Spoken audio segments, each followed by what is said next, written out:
Andyan lang pala yung ano nangyari. Matayog ang lipad ng saranggola ni Kanina ka pa. Babae na yan, tali ang buhok. Kaya niya yan. Gusto na matulog ka po. Kaya niya pa umuwi ng Santiago yan. Ba't din yun invite si Kagawan? Hindi naman sumasama nyo kahit kailan. Nag-let group na si Kagawa. Ikaw kasi. Ingat ko ulit. Pwede. Hindi mo malagit na pababuti yung mata niya eh. Huli ka, Balbon. May kulungan doon.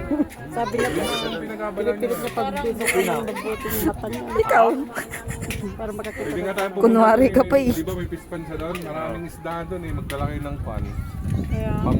Hindi naman kasi nag-i-invite yun. kaya. Hindi, puntahan nyo na lang yun. Wala naman, mag-isa na lang doon. Minsan puntahan natin yun.